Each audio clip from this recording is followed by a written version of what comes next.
All right, welcome back, everyone. Ready for another deep dive? Always ready to dig into some fascinating ideas. Especially for our UPSC folks out there, those of you prepping for international relations. We've got a classic on the table today, one that's kind of a cornerstone for political thought. Plato's Republic. You got it. Can't go wrong with that.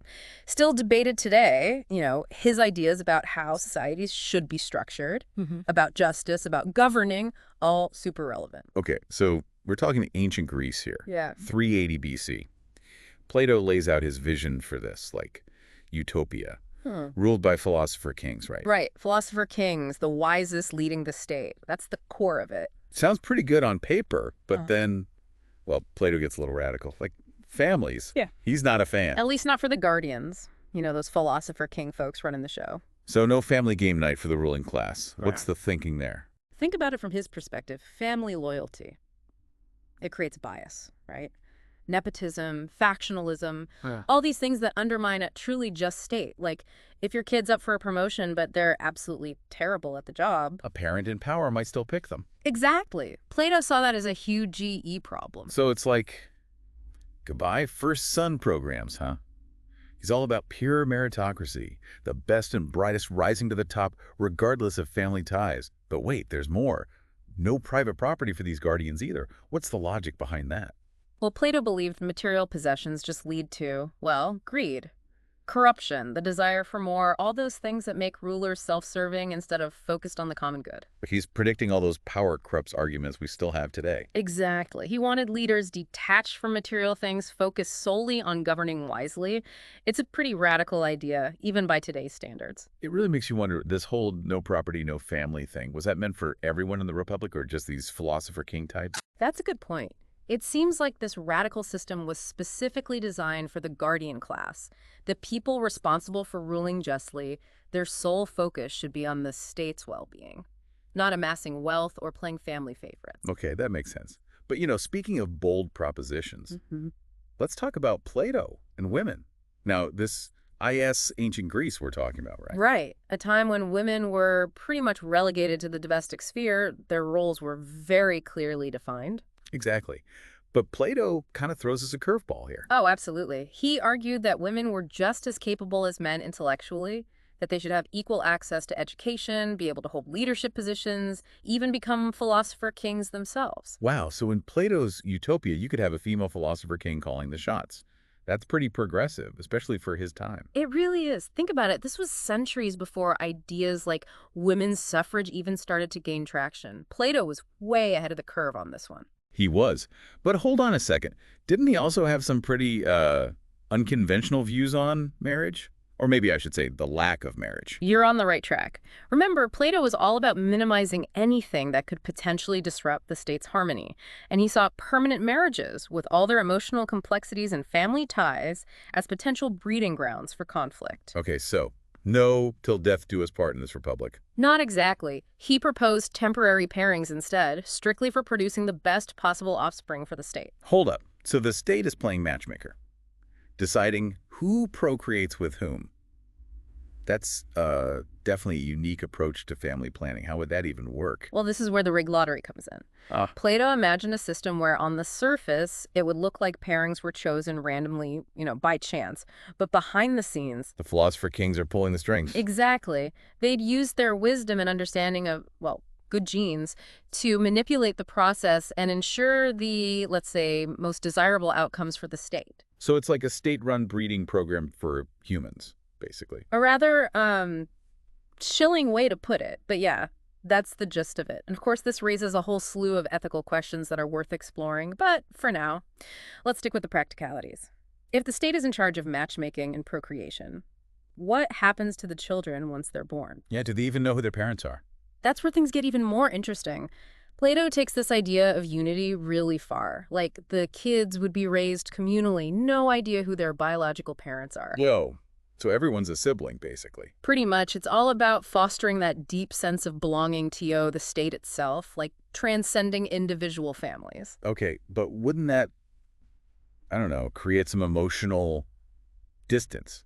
Like, what about a sense of individual identity, And what about the potential for, well, abuse or neglect in a system like that? It seems risky. You're hitting on one of the most controversial parts of Plato's Republic, his views on eugenics. Eugenics, so he's not just talking selective breeding here. He's going further than that. He believed in actively eliminating what he called defective offspring, infants with disabilities, deformities. He saw it as a way to, in his mind, ensure the strength of the state. That's rough. I mean, for a modern audience, that's pretty hard to accept. Eugenics is a loaded concept, for good reason. It definitely is. But it is important to remember the historical context here.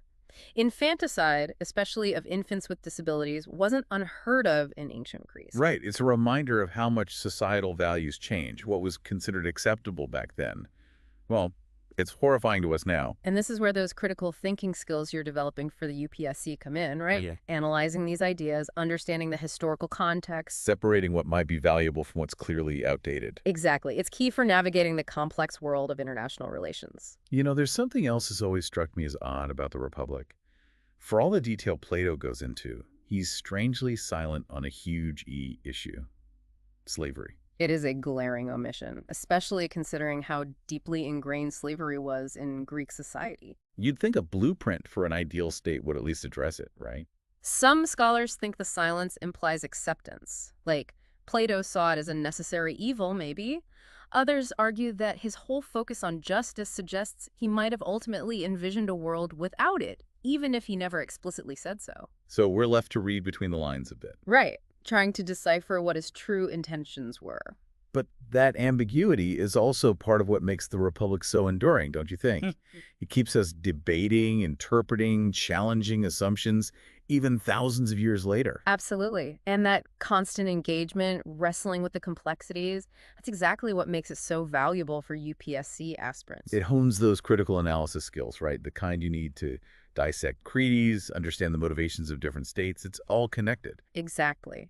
It's not just about memorizing Plato's ideas, it's about using them as a springboard to develop your own critical thinking muscles. Which, speaking of, I haven't even touched on Aristotle. He was one of Plato's biggest critics, especially when it came to this whole family and property situation. Oh, Aristotle definitely had some thoughts on that. He argued that abolishing private property would actually weaken the state. Like, people are inherently driven by a desire to own things, to accumulate. Makes sense. And on the family front. He believed families were essential for emotional well-being, social stability, the whole package. So even back then, you had this debate raging, right? The best way to organize society, the role of the state versus the individual. It's like an early version of the arguments we're having today. Socialism versus capitalism, individualism versus collectivism. They all echo those ancient debates. It's amazing how these fundamental questions about governance, about justice, the good life, they transcend time and cultures. They really do, and grappling with them, even if there's no easy answer. Well, that's what makes political philosophy so fascinating and relevant. Totally agree. It's like Plato and Aristotle, they've given us this intellectual toolbox, for analyzing political systems, for understanding how societies function. Yeah. How power dynamics play out on the world stage. And that's incredibly valuable for anyone tackling international relations, especially our UPSC warriors out there. Definitely. Before we wrap up our exploration of the Republic, though, I think it's important to touch on some of the other major criticisms leveled against Plato's ideas. Good point. Because those criticisms, in a way, really highlight the enduring legacy of this text. All right, we're back, wrapping up our deep dive into Plato's Republic. And man, there's a lot to unpack here, especially for our UPSC folks gearing up for those international relations discussions. Yeah, even if we don't agree with all of Plato's ideas, they force us to confront some really fundamental questions, like that whole balance between individual liberty and the needs of the state. Where's the line? That's huge EE, especially in international relations. Every treaty, every alliance. It's all about finding that balance, right? And Plato, with his whole emphasis on the collective good, well, he pushes that boundary. He does. Take his idea of abolishing private property, for instance. Yeah, that's one that's always sparked a lot of debate. Critics argue it would stifle innovation, you know? Take away that drive people have to succeed that comes from personal ownership. It goes against a lot of those free market principles that shape so many modern economies. It makes you wonder, how would international trade even work in a world where states prioritize communal living over individual gain? It's like Plato throws a wrench in the whole system. He does. But even if his solutions seem a bit impractical, the issues he raises are timeless. Like think about all the debates today about income inequality, resource distribution. Plato was grappling with these same concepts centuries ago. He was. And that's what makes him so relevant, even for modern-day diplomats and policymakers. Understanding how these ideas have evolved, how they've been interpreted and reinterpreted, it gives you a deeper perspective on the challenges we face today. Exactly. Take Plato's idea of philosopher-kings, for example. Now, that one always gets people talking. Right. In practice, it might sound a bit, well, authoritarian, but the idea that leadership should be based on wisdom and virtue, not just power or popularity, that's something we should all be thinking about. It makes me think about the qualities we look for in global leaders today. Do we value intellectual depth, ethical decision-making, Right. or are we swayed by, I don't know, charisma, political maneuvering? It's something every UPSC aspirant should be asking themselves. Absolutely. And that's what's so great about engaging with a text like the Republic. It's not just about memorizing details. It's about using it to sharpen your critical thinking skills. Yeah. Analyze the world around you in a different way. So for all you future diplomats, policymakers, anyone who loves a good intellectual challenge, diving into the Republic, it's more than just an academic exercise. It's an investment. An investment in your own intellectual growth, your ability to navigate the complexities of international relations, maybe even come up with some new solutions of your own. You might find yourself surprisingly persuaded by some of Plato's ideas, or maybe you'll become his biggest critic. Either way, the important thing is to engage with the text, wrestle with it, let it challenge you. That's what real learning is all about. Couldn't have said it better myself. And on that note, we want to hear from you, our listeners. What are your thoughts on Plato's Republic? Could any of his ideas actually work in the world today? What lessons can we learn, even if some of it seems a bit out there? Hit the comments. Let's keep this conversation going. And if you found this deep dive helpful, don't forget to hit that like button and subscribe to the deep dive for more explorations into all sorts of fascinating ideas. We'll be back soon with another episode, ready to unpack more thought-provoking topics. Until then, stay curious.